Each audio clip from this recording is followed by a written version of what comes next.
Hey, what's up, guys? Ryan Kostrowski, Matthew Bellman. This is the DFS 5-pack. So before we get into everything that we want to talk about today, most of you guys know about the YouTube violations and how they're messing with people within the DFS industry. I don't have any good answer for them. For the time being, subscribe to this channel as like our backup channel.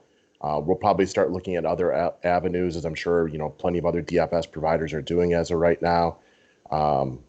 It's annoying. If you guys want to say something to YouTube, go ahead. I doubt it makes any difference. But for the time being, subscribe to this channel. And for the next 2 weeks, we'll be up here, and I'll try to work with YouTube to get us back to the regular one. But I don't have a good answer for you today since I just found out about it this morning. Yeah, it's awful. I don't want to say anything bad about YouTube because we're still making videos on there. But, yeah, hopefully if you want to reach out, hopefully they listen. I doubt they will, but, right, I mean, it doesn't hurt to try, I guess, right? I think that's the big problem. It's, hard to reach out to them. Yeah, exactly. I feel like I'm going to have to try to get on a phone call this week and try to work with it. Anyways, we'll get back into more of that, I'm sure, over the next couple of days. Want to give a quick shout out to Overlay. Guys, somebody's got to win that $22 contest, and it is going to be a sick payday. I know I'm really tempted to enter that bad boy tonight and try to get that money, 12,000 plus if you go a perfect 12-0. But the back pocket thing is, I mean, even if you just finish in the top 10%, you get $180 back. Just got to do that a little bit over once a week in order to make your money. Go 0-12, they give you $500. There's just so many ways they want to pay you. Get in there and try to get some of that money. Yeah, seriously. I mean, that jackpot is crazy. Oh, man, I need that so bad. It'd be sick. I'm sure we could all use that in our lives a little bit. So again, we mentioned it, the YouTube ban. We'll be back up on the regular channel in 2 weeks. Tell your friends if you got people who are looking to where the show is. It's going to be hard to get it out to everybody. I'll tweet about it, Facebook about it, but it's not going to cover everybody.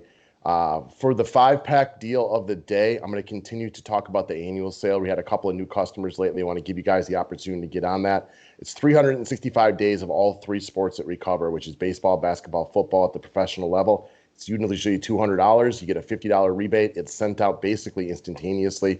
All that's done through the website. Yeah, you can't beat it, especially with baseball coming up. I'm pumped, as you know. All right. So you do not like this slate early on. I don't love it, but I probably like it more than you. But we did have one guy that we really agreed upon right away, which was going to be Harrison Barnes of the Sacramento Kings. So the Kings continue to be a little shorthanded with Bagley and Holmes not playing. They have gotten Alex Len and Jabari Parker available to them, although they don't seem to be a major part of the rotation at this point. A guy who's been playing major minutes and been majorly productive over the past week plus has been Harrison Barnes with the small forward and the power forward eligibility. He's on quite the heater right now, putting up 34 DK points plus in 4 or 5 games. And also, we're about to get into a couple of narratives today. We've talked about this at length the last couple of years. You like the narratives. I don't normally like them. This is one I have been tracking, though, for years. Harrison Barnes was basically cast aside and not given the opportunity to continue playing with the championships Warriors, whatever it was, like 4 or 5 years ago. They said, we don't need you. We got Kevin Durant, which is a decision we all understand. Doesn't mean the dude doesn't feel slighted. He always kind of plays with a little axe to grind against the Golden State Warriors. And if you go back and look through his performances against them, he's scored double-digit points in real life against them every single game except for one since he has left the Golden State Warriors. There's times where Barnes seems a bit passive. He really seems to step it up against his old organization. Yeah, I like Barnes quite a bit, and that's scary because I seem to never get him right. So if he's not good tonight, no, it's because I played him. I mean, there's just a lot to like here on a slate without many guys that are really, that really stand out to me, I guess is the best way to put it. Very nice price point, like you said, playing well. I mean, I like the narrative. I don't even care that much about it, though. Like, again, there aren't that many guys I like on this slate. And with how he's playing in this matchup, he stands out to me, narrative or no narrative. Yeah, it doesn't hurt that Golden State Warriors are below average against every single position on the board. They suck. Yeah, they're not good. I don't think there's too many people outside of, like, actual, bandwagon Golden State fans the last couple of years that don't enjoy seeing them suck. Mm-hmm. All right, next up. So let's talk about the elephant in the room. That's Anthony Davis. Projected ownership tonight's 195%. He seems to be kind of a fantasy darling within the industry today for good reason. This guy has absolutely killed his former team twice already this year. 40-plus real-life points in both games. At home tonight in L.A., I completely get why he's going to be super chalky. Yeah, me too. I wanted to bring him up as kind of a talking point, though. We kind of got into it before the show started. do you personally think he's a must all around tonight? I will play him in my cash lineup. If I did a 3-entry max GPP type of situation, he would probably get played twice by me. I get that, and we'll go over the pivots we like on members only, but it's an intriguing pivot in tournaments simply because, and I said this before the show, like he's going to play the Pelicans a bunch throughout his career. He's not going to average how he's done in the first 2 games against him as his career goes on. This will fade. Maybe it doesn't fade tonight though, and at this price point in this matchup on a slate without many guys that really stand out, he's hard to get away from. That's for damn sure. Yeah, I think the number one argument against him is just his overwhelming popularity. I have to assume he'll be of all the 9K plus studs today, he's got to have the highest ownership would be my guess. And if you want to pivot to somebody else, look, Davis has a lot of games this year where he has not supplied anything close to GPP value just because he's killed his old team twice this year. Like you said, doesn't mean it's going to happen again tonight. And it's possible the Pelicans come in tonight really trying to look for a way to stop him. We've watched Anthony Davis come up small, a bunch of different times throughout his career. It could be tonight. I'll play him in my cash games, but I can completely get on board with the GPP fade if you're just looking to play the ownership game.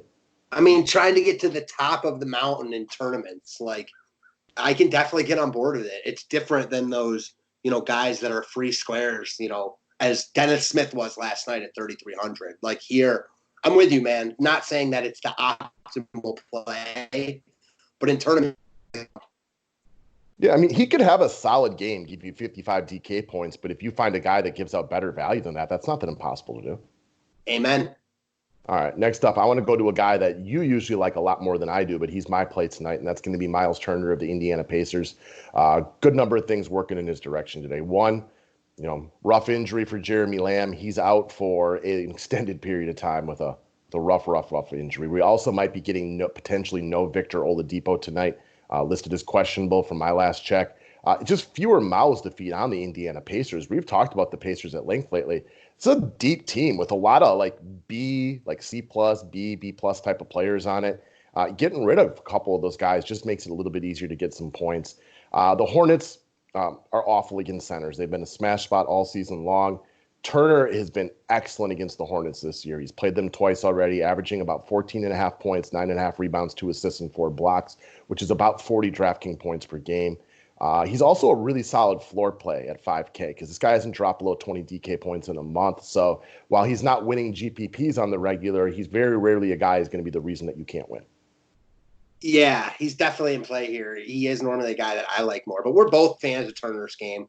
I remember a Sunday slate earlier this year where I used both Turner and his running mate Sabonis, and they were both monsters because Charlotte gets destroyed by big men. Again, there aren't that many plays that stand out on this slate. It's not like he is a must of all musts here. And on a slate like last night, I wouldn't even consider him. But it's not last night's slate. He looks really good here. Yeah, last night was tough to look at anybody on center because I think you and I were both like, I don't know how you skip Embiid, right? And clearly most of the DFS world felt the same, garnering the monster ownership and monster game that he had. He was a must last night. And then I told you all day long, I like Gorgie Jang. He obviously was really good, but there was other centers where we were interested. You wouldn't get to a Turner. Tonight is not last night. It's a completely separate type of slate. For sure. Even in this spot, there's no way I would have gotten to Turner last night. But tonight, he might be the best center on the slate. And for all we know, being the fact that it is 11:11 Central Time, things could change because for y'all playing NBA DFS, I think you guys know that the landscape changes very quickly in this industry. This is true. All right, next up. So I want to talk about another guy who's playing some of his best basketball, well, probably his best NBA basketball of his young career, which is Kobe White of the Chicago Bulls. Owner of a big price jump. I get why the 5,600 might intimidate some people, but it's also a reason he will probably not get the same ownership that he would have if he was still $1,000 cheaper. Even on this new price, he's given out huge GPP value in 4 of the last 6 games. Yeah, he just looks really good right now. They've talked about it. I've watched a couple of the Bulls games since the break, and they've talked about how this is the guy they want to see what they have in him, and they should. He looks good right now. He looks like maybe not the best running mate with Zach LaVine, but one of these guys might become expendable because of how well Kobe White's playing. He just looks really good. A guy that fits in today's NBA offense, shoots a bunch of threes. We don't know if he's going to continue to stay hot from 3, and it's risky. But I love your point that he's not going to get a ton of love because of the price jump. He's another guy, like last night, I wouldn't play him, but it's not last night. And here, he's got big upside at this price point, even if there's some risk involved. Well, there's also no Chris Dunn, no Hutchinson, and very likely no Valentine, which just means as far as wing players go, pretty sure Otto Porter is not even alive anymore. So it's like there's just not as many guys that they need to play, which means that the minutes, they shove Satoransky or Levine down to the 3. They go kind of small within the backcourt because they're just lower on players right now. Who do you think they like more, Kobe White or Archie Diacono? Yeah. Yeah, Kobe White. All right, so Wendell Carter may be back tonight too. He's listed as questionable today. He's been out for several hot minutes. Whether he plays or doesn't play, I don't care at all. Like, I just don't see how it could have any major effect, good or bad, on Kobe White. So it's just a complete non-point to me personally. Yeah, I could care less if he plays for Kobe White purposes. It means nothing as far as he is concerned. Okay, because I mean, even if he does play, what do you think he gets? 15, 20 minutes? Like, it does nothing for me. Even if let's say he plays and gets 25 minutes, like, are any of those minutes going to be taken away from White? I don't think so. No, it's one more guy that maybe they could run the offense through, but it's not like Wendell Carter is, even like a DeAndre Ayton where you run the offense through him at this point or anything like that.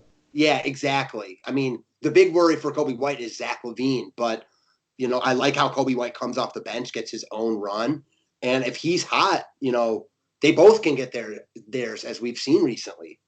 And he's playing big minutes right now. That's kind of the thing. Like, they've decided to ride with him with the hot hand, and that could change tonight. It's why we definitely prefer him within the GPP mold. Because at the end of the day, if Kobe White in a, we'll call it a mediocre matchup, just isn't hot from 3-point range, he probably meanders in with like 15, 17 DK points, which is going to be a letdown.